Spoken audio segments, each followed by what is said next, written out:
आज हम बात करते हैं एक बार फिर बलात्कार पर। उत्तर प्रदेश में तो रेप के केस चल ही रहे हैं। कल भी भदोही में एक 14 साल की लड़की की हत्या एक खेत में की गई है और आशंका व्यक्त की जा रही है कि उस लड़की के साथ भी, उस नाबालिग लड़के के साथ भी रेप किया होगा।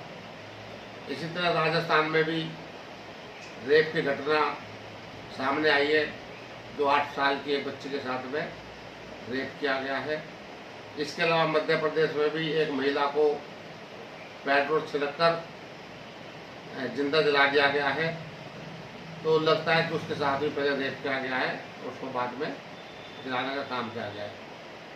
तो जिस तरह की घटनाएं प्रदेशों में आ रही हैं तो सच में निंदनीय है और इनको कभी भी समर्थन नहीं दिया जा सकता, क्योंकि इस तरह की घटनाएं जो सामाजिक कुरीति को सामने लाने का काम कर रही है। कुछ दरिंदे अभी भी बाज नहीं आ रहे हैं, जबकि उनको मालूम है कि जो कुकृत्य वह कर रहे हैं उसका अंजाम बुरा है और उनको फांसी भी दी जा सकती है।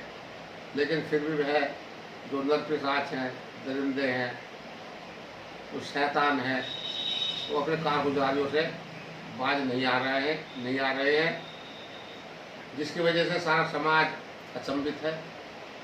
लेकिन ये घटनाएं तो हो ही रही हैं, लेकिन जो सरकारें हैं, जो पार्टियां हैं, वह भी इन केसों को देखते हुए, जहाँ पर उनकी सरकार नहीं है वहाँ पर विरोध चलता है, जहाँ पर उनकी सरकार है वहाँ पर उनका समर्थन किया जाता है।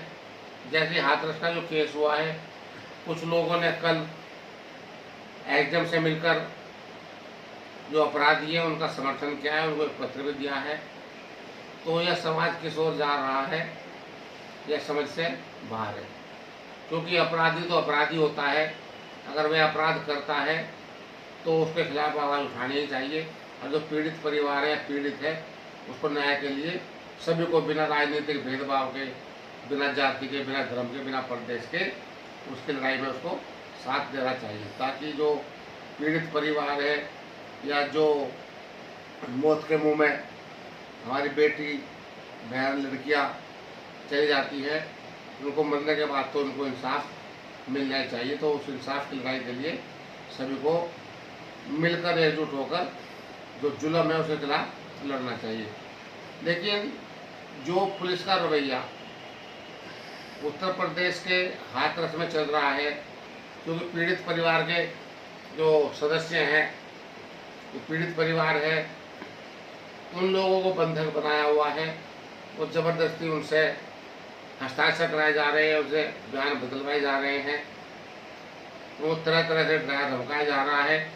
और जो हाथरस के डीएम है, उनकी जो कारगुजारी है और जिस तरह का उनका रवैया है, उसका कभी भी समर्थन नहीं किया जा सकता है, क्योंकि वह खुद ही बोल रहे हैं कि महिला से वहाँ पर कि ये मीडिया वाले तो एक दूसरे में चले जाएंगे और हमें को यहाँ पर रहना है, इसलिए बयान आप बदल दो।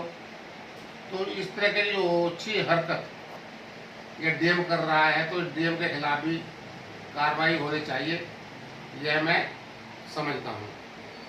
क्योंकि आज सबसे बड़ा जो विषय है वह है जो पीड़ित परिवार है, उसको न्याय दिलाने का है। लेकिन पुलिस का रवैया भी इसमें संतोषजनक नहीं है, क्योंकि 14 सितंबर का यह केस है और 24 सितंबर तक कोई ना कोई एफआईआर दर्ज नहीं की थी। यह पुलिस का बयान है, किसी और का नहीं है। और जिस तरीके से अभी रेप केस को और जघन्य अपराध को रंजिश से बदलने की कोशिश की जा रही है, यह बिल्कुल गलत है।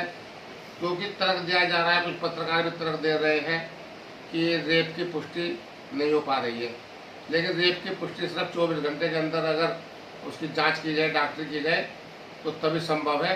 24 घंटे के बाद में रेप की पुष्टि करना संभव नहीं होता है। तो यह चीज़ को समझना होगा। जो पुलिस और प्रशासन जो गुमराह करने वाली बात, भ्रामक पैदा करने वाली बात कर रहे हैं, यह उनको नहीं करनी चाहिए। क्योंकि जब जुल्म होता है तो जुल्म के खिलाफ जो लड़ाई लड़ने वाले हैं और पीड़ित परिवार का साथ देने वाले हैं उनको भी डराने धमकाने का काम किया जा रहा है। जैसा कल आप लोगों ने देखा ही होगा कि जब राहुल गांधी और प्रियंका गांधी पीड़ित परिवार से मिलने के लिए जा रहे थे, और आज भी देखा है कि पत्रकारों को वहाँ पे जाने नहीं दिया जा रहा है, पूरी घेराबंदी कर दी गई है और उनके साथ में डीएम और एसडीएम और पुलिस अधिकारी झड़प कर रहे हैं, उनको उल्टा सीधा बोल रहे हैं। तो यह लोकतंत्र तो नहीं कहा जा सकता, ये तो लोकतंत्र के विपरीत है। आज गांधी जी का जन्मदिन है और वे अहिंसा के पुजारी थे, और यह देश भी अहिंसा को ही मानता है, क्योंकि हिंसा के समाज में कोई जगह नहीं है। तो महात्मा गांधी भी आज अपने जन्मदिन पर जब उनको देख रहे होंगे कि इस देश में क्या हो रहा है, इस तरह की हरकतों के लिए तो इस देश को आज़ाद नहीं कराया था, तो वह भी पछता रहे होंगे, उनको भी बहुत बड़ा दुख होगा। क्योंकि जब हमको बोलते हुए ही हमारे पास में कोई शब्द नहीं है कि हम किस तरीके से अपना रोष प्रकट करें या किस तरह न्याय प्रक्रिया में उनको पीड़ित परिवार को न्याय दिलाने का काम करें। बलरामपुर हो, बुलंदशहर हो, आजमगढ़ हो, और भदोही का केस आ गया है, मध्य प्रदेश के भी केस हैं, राजस्थान में भी है। तो इन सरकारों को अपराधियों के खिलाफ कड़ी कार्रवाई करनी चाहिए, जिससे एक सबक मिले।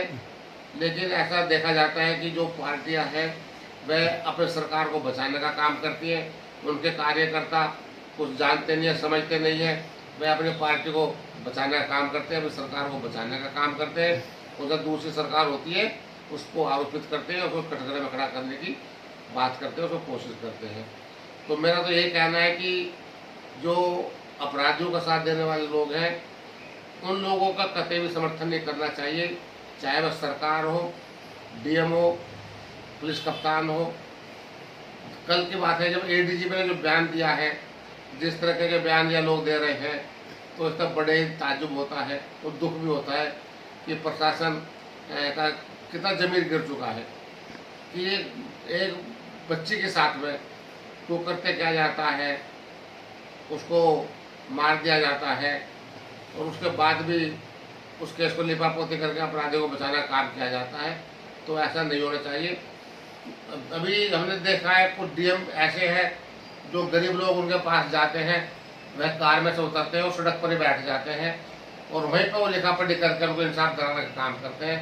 फिर कुछ जो सरकार की दलाली करने वाले डीएम है, जैसे कि हाथरस का डीएम वो दलाली कर रहा है, उसकी भारतीय जनता पार्टी की दलाली कर रहा है, क्योंकि हो सकता है वो भी विधानसभा चुनाव लड़े या अपने दबाव में वह उल्टे सीधे बयान दे रहा है।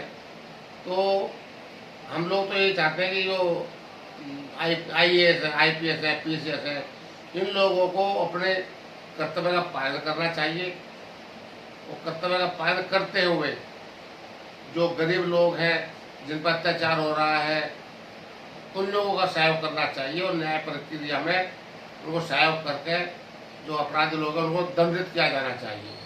तो हम भारतीय समता समाज की ओर से आज ये मांग करते हैं कि जो अधिकारी पत्रकारों को वहाँ पर जाने से रोक रहे हैं या जिन लोगों ने राहुल गांधी के साथ या प्रियंका गांधी के साथ में हाथापाई करके उनको जाने नहीं दिया है, क्योंकि जो लोकतंत्र में हमारे मौलिक अधिकार है, हम कहीं भी जा सकते हैं, कहीं बैठ सकते हैं, तो आप उसको रोक नहीं सकते, उस अधिकार को आप छीन नहीं सकते हैं। लेकिन उत्तर प्रदेश सरकार इस काम को कर रही है, उसके अधिकारी इस काम को कर रहे हैं। तो हम भारतीय समता समाज की ओर से यही मांग करना चाहते हैं कि जो अधिकारी गलत कार्य कर रहे हैं, इस कांड को जो घिनौना कांड है जिसने पूरे देश को शर्मिंदगी से तार तार कर दिया है, हर तरफ रोष फैला हुआ है, लेकिन प्रशासन उस केस को दबाने की कोशिश कर रहा है और झूठा साबित करने की कोशिश कर रहा है। तो हम भारतीय समता समाज की ओर से यही मांग करते हैं कि उत्तर प्रदेश में जो हाथरस कांड है, बलरामपुर कांड है या दूसरे और कांड वहाँ भदोही का है, बुलंदशहर का है, आजमगढ़ का है, तो इन जो पीड़ित परिवार है उनको इंसाफ दिलाने के लिए सरकार को काम करना चाहिए। और जो डीएम या पुलिस वाले जो सही काम नहीं कर रहे हैं, जो संदिग्ध हैं, जो लापरवाह हैं, उनके खिलाफ कार्रवाई की जानी चाहिए। क्योंकि अगर अधिकारियों के खिलाफ कार्रवाई नहीं की जाएगी तो उनका मनोबल बढ़ेगा, इससे न्याय प्रक्रिया को बहुत नुकसान होता है। और जो जुल्म भुगतने वाला व्यक्ति है उसको न्याय देने में बड़ी दिक्कत होती है। तो मैं आज बस इतना ही, शाम को या कल इस केस में क्या प्रगति हो रही है और दूसरे अलग से केस निकल कर आ रहे हैं, उस पर फिर चर्चा करेंगे। तो इन शब्दों के साथ जय हिंद, जय भारत।